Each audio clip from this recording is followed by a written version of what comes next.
उसमें भी मेरा सिलेक्शन हो गया था, लेकिन मैंने पहले इसको ज्वाइन कर लिया था तो मैं इसको छोड़ के उसमें नहीं गया था। 2002 में जब मेरा विजन गया था उस टाइम पे एक दो दिन थोड़ा सा मेरे मतलब प्रॉब्लम ज़्यादा थी। जो अपन कीज़ काम में लेते हैं, जो उस पर प्रिंट होता है उसको अपन वो बोल के बताता है। अच्छा। तो इसलिए कुछ समस्याएं रहती है, जैसे लोगों के अंदर जो जागरूकता की कमी होती है उस वजह से थोड़ी सी कहीं कहीं पे दिक्कतें हो जाती है। हर चीज हर दिन सबसे कम दाम में चाहिए? स्मार्ट बाजार चलिए।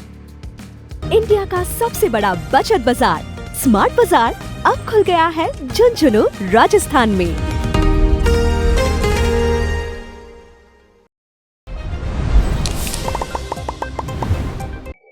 किसी ने क्या खूब कहा है कि क्यों भरोसा करना गैरों पर जब चलना है अपने पैरों पर। राम जी नमस्कार, मैं अरुण थे, देख रहे हो जल को झुंझुनू। और अभी अपने साथ में ही उमेश जी था, बता दूं कि नगर परिषद के अंदर ये असिस्टेंट अकाउंटेंट ऑफिसर के पद पर अभी यहीं AAO का पद पर यहीं।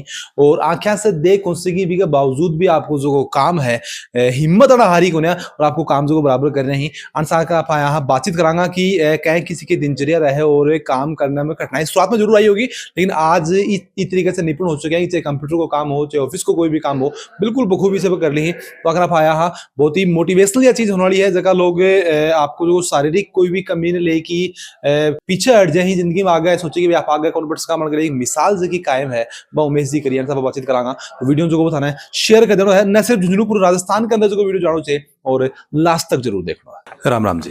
राम राम।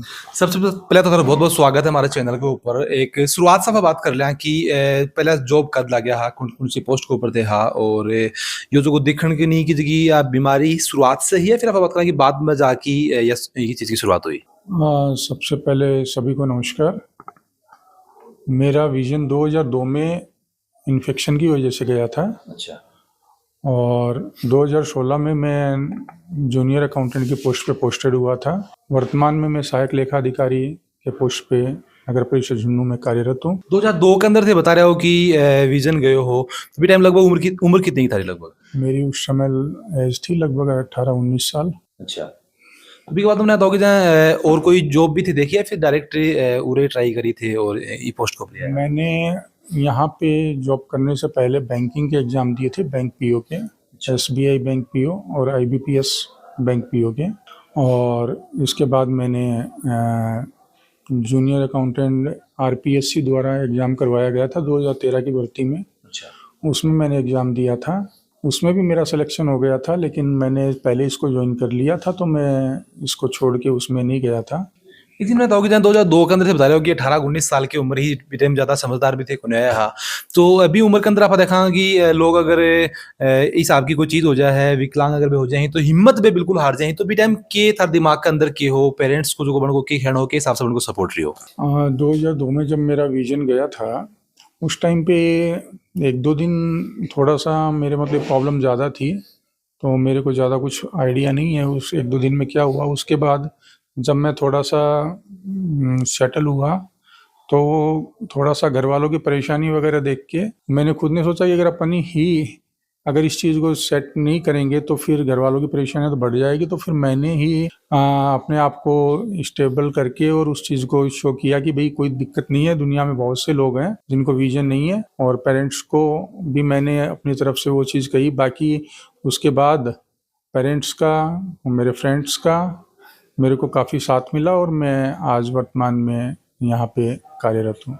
बिल्कुल कार्यरत हो और आपको जो काम है बखूबी से कर रहे भी हो। मैं बताऊँ कि जहाँ कि जब 18-19 साल की तारी उम्र ही 2002 के अंदर भी टाइम थोड़ा विजन गयो, एक आज को जो टाइम है कितनों के फर्क आगो भी टाइम में सोच में, अब की सोच में कितनों के फर्क आगो भी टाइम आप कोई चीज़ देख नहीं पा रहे तो एक समस्या भी ज़्यादा हुआ करती ही, तो बस समस्या थोड़ी बहुत तो मेरे हिसाब से कम हो लगी होगी। नहीं, देखिए इमीडिएटली जब विजन जाता है तो वो थोड़ी समस्याएं तो कुछ जीवन में जो होती है वो कुछ दिनों तक तो परेशानी का सबक बनती है और मतलब कि जगह जगह पे वो दिक्कतें आती है। लेकिन जैसे जैसे थोड़ा समय निकला और फिर मेरे अंदर जो एक था कि अपन भी एक नॉर्मल लाइफ को जी पाएँ, तो इसके अकॉर्डिंग मैंने 2005 में all India confederation of the blind Rohini Delhi से कोर्स किया, जिसके अंदर Braille, mobility, basic computer course का था। इसके बाद 2015 में मैंने मतलब कि कंप्यूटर कोर्स के लिए NAB दिल्ली गया था।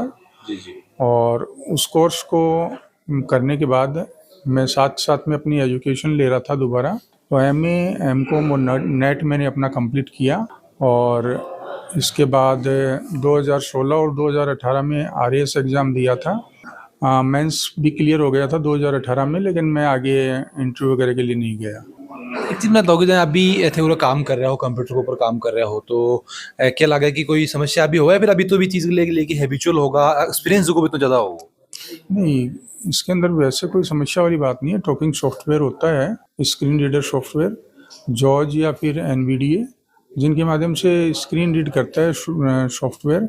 और जो अपन कीज़ काम में लेते हैं, जो उस पर प्रिंट होता है, उसको अपन वो बोल के बताता है। अच्छा।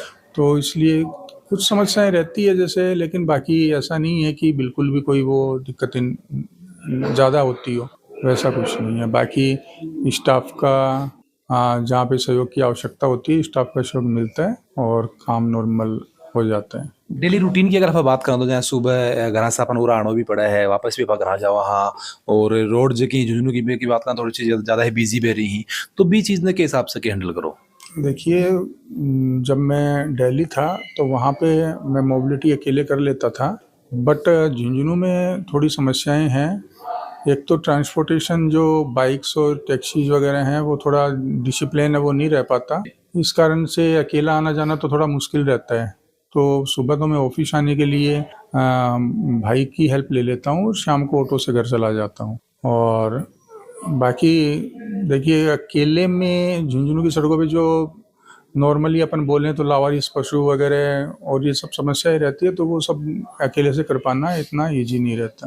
एक चीज़ बताओगे, जहाँ कई बार आपने देखा कि अगर कोई आदमी विकलांग है या फिर वो थोड़ा सा सक्षम कम है, तो कई बार लोग जो है वो फ़ायदा उठाने की भी कोशिश करें। जहाँ अगर आप रुपये देने की बात करें, टेम्पो में थे अगर जा रहे हो, तो 10 की जगह 20 को नोट लेना, एक की समस्या भी उतारा कर सामने आई कि कोई कहानी थे वहाँ साझा करना चाहो? देखिए, कुछ चीज़ें होती है कभी कभार, लेकिन ज़्यादातर यहाँ पे वो चीज़ खुद के समझ में आ जाती है। अब जैसे मोबाइल से सॉफ्टवेयर भी है जो मतलब कि अपने को नोट की पहचान करके बता देता है कि कितने का नोट है। तो अगर अपने को कन्फ्यूजन हो तो अपन उस चीज़ को भी चेक कर सकते हैं। और फिर अभी तो थोड़ा सा जो पुराने नोट थे वो तो जैसे पहचाने भी जा सकते थे कि कौन सा नोट कितने का है। अभी वर्तमान में एक साइज़ के नोट आ गए हैं ज़्यादातर, तो फिर थोड़ी दिक्कत होती है। कॉइन्स वगैरह में भी थोड़ी दिक्कत होती है, लेकिन पहले वाले जो नोट थे उनको तो इजी वे में पहचाना जा सकता था। अभी भी जाए मगर मैं थाने 10 को 20 को या फिर 50 को 100 को नोट दिया तो क्या लगा कि पहचान जाओगे? नहीं, अभी वाले के अंदर थोड़ा सा मैंने आपको बताया ना, जो नोट्स की जो साइज है अच्छा। वो काफ़ी ज़्यादा मतलब कि सेम हो गई है, तो अब वाले नोटों में थोड़ी दिक्कत आती है। तो फिर जहाँ टेम्पो वगैरह किराया वगैरह देना हो तो भी टाइम के काम में लगे? वो मैं अपने हिसाब से उस चीज़ को, अपने नोट्स को सेट करके रखता हूँ और जो जितना होता है उस हिसाब से उसको दे देते हैं। अच्छा, कई बार यहाँ की चीज़ भी हुई कि भाई गलती से आप ज़्यादा पैसा दे दिया और कोई ईमानदार आदमी भी थाने मिलोगे कि वो वापस रिटर्न भी कराया हमें? मेरे मतलब कि मेरे साथ में अभी तक ऐसा कुछ नहीं हुआ है कि मैंने कभी किसी को ज़्यादा पैसे दिए हुए हो तो वापस देने वाला तो एक ऐसा कभी कोई नहीं हुआ। अच्छा, एक चीज़ मैं बताऊँ कि जहाँ जैसे बता रहे भी हो कि भाई स्टाफ को जो को वो हेल्प मिलती भी रहे और मिलनी ज़रूरी भी है, और सामाजिक प्राणी होते हैं दादा, एक दूसरे की हेल्प करना जो को वो सबकी कर्तव्य भी हो रहा है। फिर भी आपको पता है आस पड़ोस का ही समाज को है, तो बन को किसो कैसे योग रहता है साथ में? देखिए, कुछ तो लोगों के अंदर जो जागरूकता की कमी होती है उस वजह से थोड़ी सी कहीं कहीं पे दिक्कतें हो जाती है। बाकी एवरेज मेरा खुद का अगर बिहेवियर सही है तो औरों का भी मेरे प्रति जो व्यवहार है वो ठीक रहेगा। खुद का भी अपने को वो चीज़ में लेना ज़रूरी है और बाकी एवरेज सबका ठीक है। अभी हमारे चैनल के माध्यम से को संदेश जनता देना चाहो, काफी लोग देख रहे हैं इस जगह बे भी मन को भी कोई विजन नहीं हुआ है, नहीं मैं देख पाऊँ या फिर और कोई बन के दिक्कत हुआ शरीर के अंदर, तो क्या लगा कि कोई संदेश देना चाहो कि जिंदगी के अंदर जो है वो हिम्मत नहीं हारना कितों की जरूरी है? मैं सबसे पहले एक ही चीज़ यहाँ पे कहना चाहूँगा कि कोई भी समस्या हो, विजन की हो या और तो हैंडीकैप हो या कोई अन्य कोई समस्या हो, सबसे पहला तो उसके अंदर मैं एजुकेशन को सबसे ज़्यादा महत्व देता हूँ कि एजुकेशन अगर इंसान किसी भी परिस्थिति में लेता है तो वो उसको इन फ्यूचर के अंदर कहीं ना कहीं पे फ़ायदा पहुँचाती है। बेसिक जो अपनी एजुकेशन के साथ है, जो डिग्री है तो वो अपन लेंगे और पढ़ेंगे और रियल में संघर्ष करने की रखेंगे तैयारी करेंगे, तो मतलब कि कहीं पे कोई वो समस्या नहीं आएगी। बाकी समस्याओं से लड़ना मतलब कि आदमी को अगर स्टार्ट कर दे तो फिर ऐसा नहीं है कि समस्याओं का समाधान नहीं हो सकता। समाधान हर चीज का बिल्कुल। एक चीज मैं बताऊँ, सारे स्टूल के ऊपर आगे जो वो कुछ मोहर वगैरह रख रखे हैं, तो ये मोहर की पहचान वगैरह के हिसाब से करो? नहीं, मोहर वगैरह की पहचान मोहर में नहीं लगाता। मोहर वगैरह जो हैं यूडीसी एलडीसी जो वो लगाते हैं। तो वीडियो देखने में तन के लगे हिसाब से उमेश जी को खड़े की जिंदगी के अंदर समस्या जी की ही बे आती रही अलग अलग तरह की, और उनको जो सोल्यूशन है वो एक ही है कि भाई समस्या से अपन लड़ना अपन पड़ेगा, उनको सामना करना पड़ेगा, जद ही बस समस्या से अपन निजात पास कहा। और क्या लगे कि उमेश जी एक मिसाल जी की भी कायम कर रहे हैं, काफी लोगों ने बहुत कुछ सीखने भी चीज से मिला गो। वीडियो थाने सबसे पहले तो लास्ट में एक बार फिर से थाने में कह रहा हूँ शेयर कर देना है, और मिलाना अगले को अपडेट में। तब तक के लिए राम राम।